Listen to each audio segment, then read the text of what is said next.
Silver just hit a wall that nobody saw coming. For months, everyone was looking at $85 as the ultimate safety net. It was the floor that wasn't supposed to break. But the charts are telling a different story this morning. The price is slipping. You can feel the tension in the market right now. Investors are staring at their screens in disbelief. We were all told that a $100 silver price was inevitable. It felt like a sure thing just a few weeks ago. Now, that dream feels like it's drifting further away. What happened to the momentum? The metal seemed unstoppable throughout the last quarter.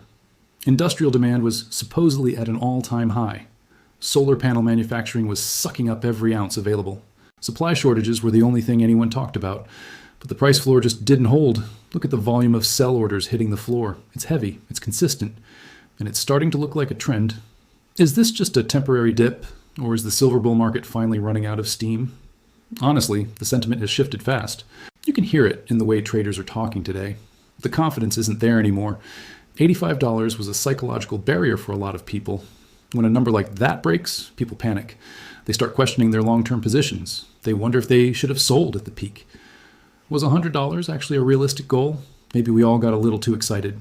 The hype was everywhere on social media. Every analyst was calling for triple digits by the end of the year. But the market doesn't care about our expectations. It moves on its own logic.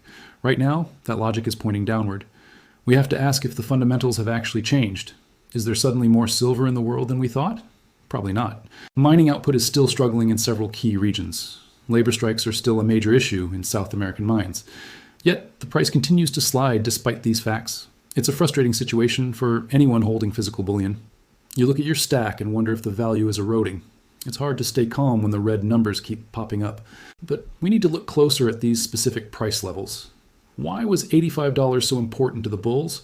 It represented a level of support that had held for a long time. Now that it's gone, the path down looks a lot easier than the path up. What comes next? The next few days will be critical for anyone watching the charts. Support levels are being tested one after another. It's like watching a series of dominoes fall in slow motion. When $85 broke, it triggered a wave of stop-loss orders. Automated systems started selling off massive positions instantly. That's why the drop felt so sudden and aggressive. It wasn't just human fear, it was computer-driven momentum. Now we have to find where the next real floor is. Some traders are looking at $80 as the last line of defense. If that fails, the conversation changes entirely. The $100 dream starts to look like a fantasy at that point. But let's talk about the physical market for a second. Premiums on silver coins and bars haven't dropped as fast as the spot price. Does that tell you something? It means people are still holding onto their physical metal. They aren't rushing to the local coin shop to dump their stacks. The paper market is where the real carnage is happening. And Wall Street is playing a different game than the average stacker. They move in and out of positions in seconds. Most of us are playing the long game. But even a long-term investor has to be concerned about this volatility. It's hard to ignore a 10% drop in such a short window. You start looking at the news for a specific cause. Is it the rising value of the dollar? Is it a sudden shift in interest rate expectations? The Federal Reserve always seems to have a hand in these moves. Whenever the dollar gets stronger, silver usually takes a hit. It's an old relationship that hasn't changed. But the scale of this drop feels different this time. It feels like a massive correction after a period of irrational exuberance. Everyone was so sure about $100 that they forgot markets can breathe. They forgot that prices don't just move in a straight line. Is this just a healthy pullback? Some experts would say yes. They argue that a market needs to wash out the weak hands before it can go higher. But how many weak hands are left after a break like this? The selling pressure seems to be coming from everywhere. Even the big institutional players are trimming their exposure. They don't want to be caught on the wrong side of a crash. But is crash even the right word for this? Maybe it's just a return to reality. We got used to silver being the top performer of the year. Now it's underperforming almost everything else. It's a wake-up call for anyone who bought at the top. If you entered the market at $88, you're feeling the burn. You're probably wondering if you should cut your losses. That's the exact mindset the market uses to trap people. It waits until everyone gives up before it turns back around. But will it turn around this time? That's the question haunting every silver investor tonight. The volume of trades during this slide is worth noting. High volume on a down day usually means conviction. It's not just a few people selling off their small holdings. Large blocks of silver are changing hands at lower prices. This suggests that the big money is repositioning. They might be moving into gold or even cash for a while. Gold hasn't seen the same level of weakness lately. Usually silver follows gold like a shadow. But that shadow is starting to look a lot darker right now. The ratio between the two metals is widening again. For silver fans, this is a painful trend to watch. It feels like silver is losing its industrial edge. If the economy slows down, will silver demand crash? That's the fear lurking behind the $85 break. Manufacturing needs silver, but only if people are buying products. Electronics and solar panels aren't immune to a recession. If those sectors cool off, silver loses its biggest fans. But wait, isn't silver still incredibly rare? The above-ground supply hasn't suddenly doubled overnight. The metal is still difficult and expensive to pull out of the earth. Energy costs for miners are actually going up in many places. They can't afford to sell silver at these lower prices forever. At some point, the cost of production creates a natural floor. But where exactly is that floor located? Some say it's much lower than where we are now. That's a scary thought for someone who bought in recently. Think about the psychology of the $100 dream. It was a target that felt so close we could touch it. Now it feels like a mountain we have to climb all over again. The path back to 85 is going to be a struggle. Every time the price tries to bounce, sellers appear. They're using the tiny rallies to exit their positions. This creates a ceiling effect on the way back up. It's a classic sign of a broken market structure. But let's be honest about the history of silver. It has always been the most volatile metal on the board. It can drop 20% in a week and gain it back in 2. That's why people call it the devil's metal. It tests your patience and your nerves every single day. Are you feeling tested right now? Most people probably are. The headlines aren't helping the situation at all. Silver crash and the end of the bull run are everywhere. Fear sells just as well as hype does. But we have to look past the noise to see the signal. Is the long-term story still intact? Nothing fundamental about silver has actually changed today. The break of $85 is a technical event. It's a line on a screen that got crossed, but for your wallet, that line feels very real. The physical supply chain hasn't caught up to this paper price yet. Silver refineries are still working at full capacity. The mints are still reporting steady demand for bullion coins. If the price is crashing, why is it still hard to find cheap silver? This disconnect is what drives investors crazy. The spot price says one thing, but the store says another. You're still paying a significant markup over the $85 mark. That premium acts like a buffer for physical holders.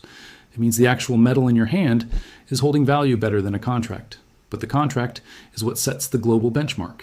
If the benchmark stays low, eventually the physical price follows. It's a slow motion adjustment that can take weeks. What if the $100 dream was just a marketing tool? It's a flashy number that sounds great in a YouTube title. People love round numbers because they feel like milestones. But silver doesn't care about our round numbers. It moves based on the flow of trillions of dollars. Right now that flow is moving away from riskier assets. Silver is often viewed as a high beta play on gold. That means when gold moves an inch, silver moves a mile. Unfortunately, that works in both directions. The downside volatility is the price we pay for the upside. Can you handle another $10 drop from here? Most people would say they can, but their actions say otherwise. Panic is a powerful emotion in the world of finance. It makes you sell at the exact moment you should be buying. We've seen this pattern repeat dozens of times. Every major silver rally in history has had a massive midway correction. Think back to the spikes in the late 70s or 2011. The path to the top was never a smooth ride. It was a jagged, violent climb that shook people out. Is $85 just another shakeout point? It's possible that the big players want to buy back in lower. They need to create a scare to get retail investors to sell. Once the sentiment is completely broken, the price bottoms out. That's usually when the real move to $100 begins, but that requires a lot of faith in the metal's future. Do you still believe in the silver story? The industrial case for silver hasn't gone away. Electricity still needs a conductor to move efficiently. Silver is still the best conductor on the periodic table. Technology isn't going to stop needing it tomorrow, but the market can stay irrational longer than you can stay solvent. That's an old saying for a reason. It reminds us to manage our risk even when we're bullish. Going all in at 85 was a gamble. Now that gamble is being tested by the charts. The next support level is looming just below us. It's a quiet, tense moment for the whole industry. Everybody is waiting to see who blinks first. The silence in the trading rooms is a bad sign. Usually there's a lot of chatter when silver dips, but this break below $85 feels heavier. It feels like a fundamental shift in how people see the metal. Was the $100 target just a carrot on a stick? Maybe the market wasn't ready for that kind of valuation yet. We have to look at the mining stocks for a clue. They usually lead the physical metal in both directions. Right now, the big silver miners are taking a beating. Their share prices are dropping faster than the spot price. That's a signal that investors expect even lower prices. If the companies pulling it out of the ground are worried, we should be too. They have the inside track on actual supply and demand. If they're seeing a slowdown in orders, the price reflects that. But some contrarian investors are licking their chops, and they see this break as the ultimate buying opportunity. Buy when there's blood in the streets, they say. Well, there's definitely some red on the screens today, but buying a falling knife is a dangerous game. You never know where the bottom actually sits. It could be $75 or even $70. That would be a massive haircut from the recent highs. Think about the psychological damage that would do. The silver squeeze crowd would be silenced for a long time. The momentum that built up over the last year would evaporate.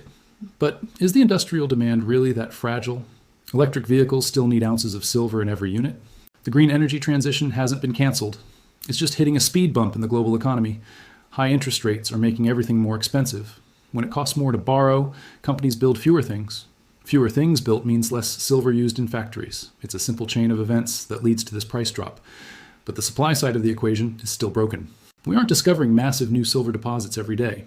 Existing mines are getting older and deeper. The ore grades are dropping, meaning more work for less metal.